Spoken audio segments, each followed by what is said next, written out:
Drama, conflict. We've all seen it. Hi, I'm Kelly with Paranormal Archetypes. And if you've been in the paranormal world for any length of time, you already know this. Not every conflict comes from ego, though. Not every disagreement is personal, and not every moment of tension means someone did something wrong. Yet lately, it feels like friction is everywhere.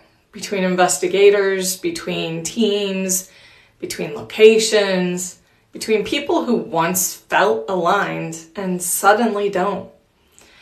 What makes it harder is many of the people caught in that tension are not trying to cause harm. They're trying to do the right thing. So today, I want to talk about something that rarely gets named clearly. Not drama, not politics, not who's right or wrong, but why perception itself can collide in paranormal spaces and how understanding your archetype can help you stay grounded without disappearing, defending yourself, or getting pulled into conflict you never intended to create. Here's the truth that changes everything. Most paranormal conflict is not about behavior. It's about orientation. Two people can walk into the same space, experience the same moment, witness the same event, and come away with entirely different interpretations, not because one's lying, exaggerating, or wrong, but because they are perceiving through different internal systems and different lenses. One person may be tracking energy, another may be tracking structure, another pattern, and another may be tracking historical resonance. Another may be holding the threshold, sensing when something is shifting, but not yet visible. None of those perspectives are wrong, but when they collide, friction happens. Here's why these collisions hurt more in the paranormal spaces than in other communities. Perception isn't just what we see here, it's what we trust. When someone questions your interpretation, it can feel like they're questioning your integrity. When someone moves faster or slower than you would, it can feel dismissive. When someone prioritizes data, it can feel cold. And when someone prioritizes sensing, it can feel ungrounded to others.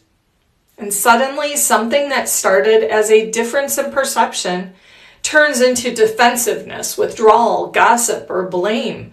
Not because people are bad, but because no one named what was actually happening. There's another layer to this that we don't talk enough about, and that's triggers. In the paranormal investigation, we understand triggers very well. We use names, objects, locations, dates, sounds. We introduce specific stimuli because we know they can activate response. But what's interesting is how quickly we forget that the same principle applies to people. If you've ever felt your body tense just seeing a certain name pop up, or felt an emotional reaction before you even finished reading a post, or noticed irritation, sadness, defensiveness, or fatigue showing up instantly. It's not a trigger, not a failure, not immaturity, not weakness, it's information. Paranormal work already asks us to operate at a heightened sensitivity. We're paying attention to subtle shifts. We're tracking what's unseen, and we're holding space for uncertainty. So when a trigger activates, especially one tied to a person, team, or location, it can feel overwhelming, disproportionate, or confusing. And here's the key part. Different archetypes get triggered by different things. Some are triggered by disorder, others dismissal or perceived control, some by perceived irresponsibility, some by emotional intensity and emotional absence. The trigger isn't random, it's directly connected to how you're orientated to perception. Your archetype doesn't just influence what you notice, it influences what destabilizes you. For example, a structure-orientated archetype may feel triggered when things feel uncontained or rushed. while a sensing-orientated archetype may feel triggered when intuition is dismissed or minimized. A boundary one may react strongly when lines feel crossed or blurred. And a resonance one may absorb emotional charge before realizing it isn't even theirs. When you don't know this about yourself, triggers can pull you into conflict without realizing why. When you do know it, something shifts. You gain a pause, and that pause is everything. This isn't about suppressing reaction, and it's not about forcing yourself to be unaffected. It's about orientation awareness. When you know your archetype, you can name what's being activated. You can decide whether engagement is necessary. You can ground before responding. You can take a step back without self-abandonment. Sometimes the release is physical. Sometimes it's energetic. Sometimes it's simply choosing not to enter a space that's not aligned. But the power is in choice, not reaction. And archetypes give you that choice. Just like in investigation, not every response requires follow-up. Sometimes the response tells you, this isn't your lane. This isn't your role. This isn't yours to carry. Understanding your archetype doesn't remove the triggers. It teaches you how to meet them without being overtaken by them.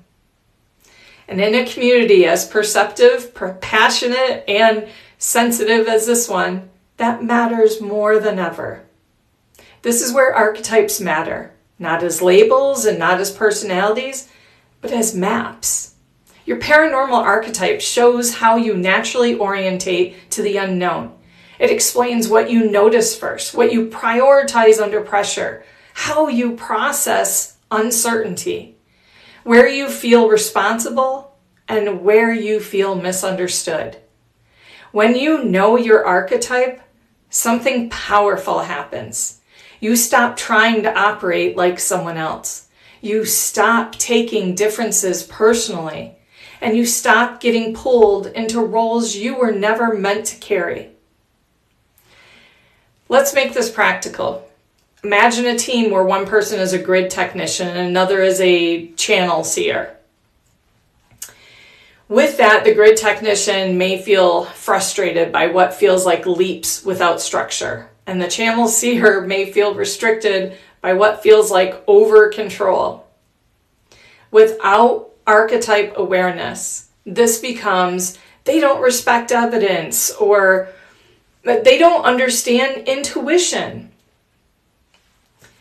With archetype awareness, it all becomes, oh, we're perceiving through different systems, but both are needed. The tension doesn't disappear, but it depersonalizes. And when tension depersonalizes, it stops escalating. One of the hardest things in the paranormal world is this balance.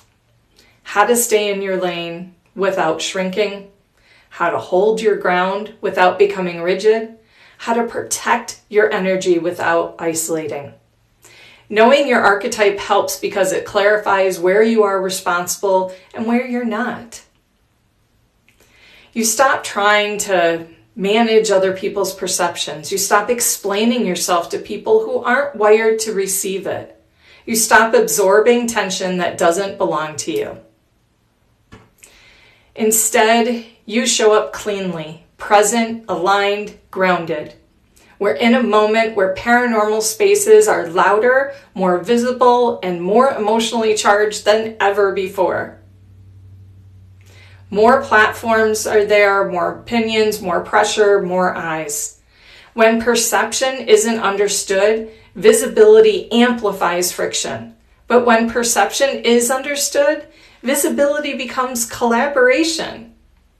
This isn't about agreeing, it's about recognizing that different orientations will always exist and that they don't have to fracture communities.